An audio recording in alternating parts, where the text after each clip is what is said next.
Good morning. Thanks for joining in today.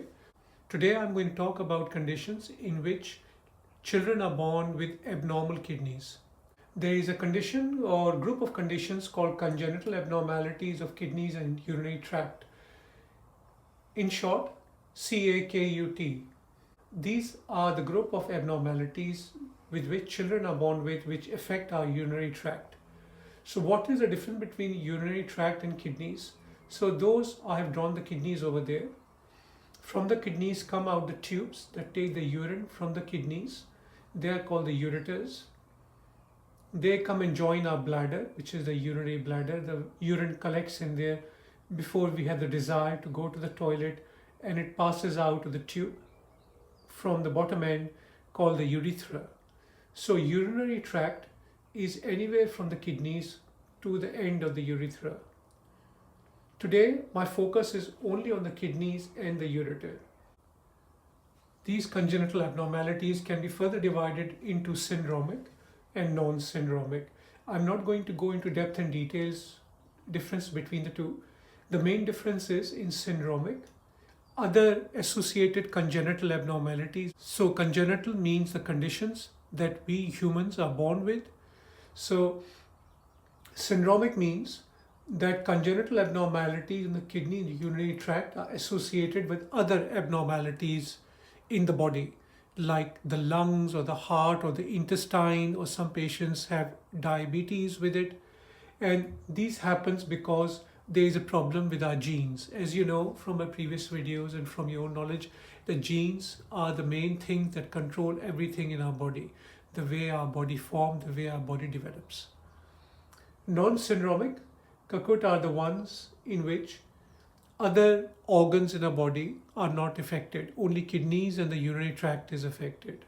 So not going to go into any further details of this, and we're going to just briefly talk about the common conditions which we see in our clinical practice from time to time in children, or sometimes even in adults.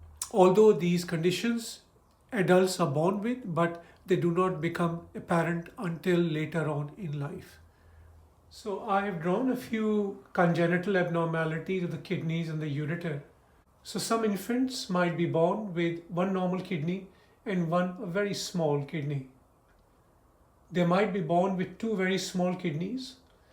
These are non-functioning kidneys, so when they are born, they are in kidney failure. Also, many of these patients might not have kidneys at all, so kidneys have not formed.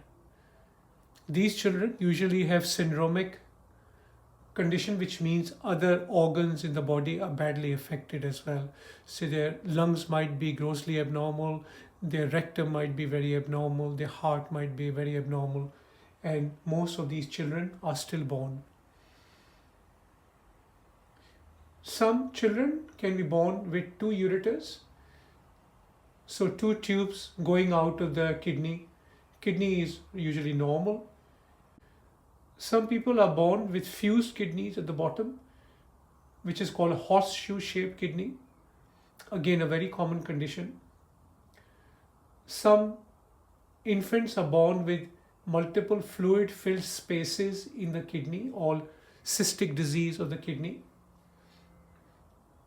Some patients, the whole kidney is full of urine, called hydronephrosis, and again, a condition which can result in severe kidney damage and eventually result in renal failure if it affects both the kidneys. Some patients might have a blockage where the ureter, main ureter, joins the top of the ureter, which is called the pelvis. There is a blockage over here, and the pressure builds of the urine at the back, resulting eventually in hydronephrosis.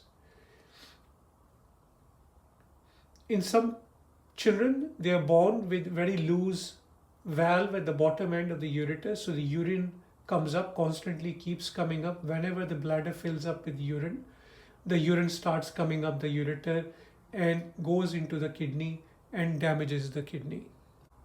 Why and how are these conditions important? Conditions like this one, agenesis of the kidney, or one normal kidney, one very small kidney. Some of them are not born alive, and if they are born alive, have a short life expectancy after birth. If they survive to adult life, then they are more predisposed, they are more prone to developing kidney failure and end stage renal disease. So, early pickup of the abnormality is very important. So, patients or children who are getting repeated urinary infections, becoming ill from urinary infections, not putting on weight, etc., because of these urinary infections, they need to be investigated thoroughly and quite earlier on. Any of these conditions should not become so advanced that both kidneys are damaged.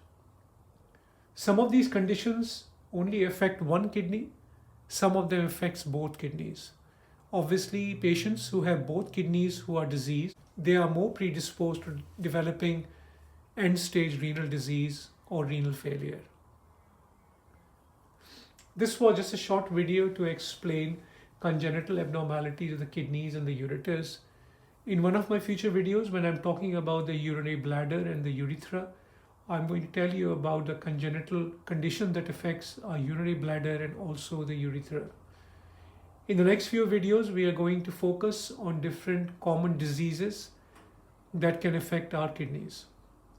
I hope you found this video informative, and if you did, then please give us thumbs up and do remember to subscribe. I shall see you very soon. Thank you for watching.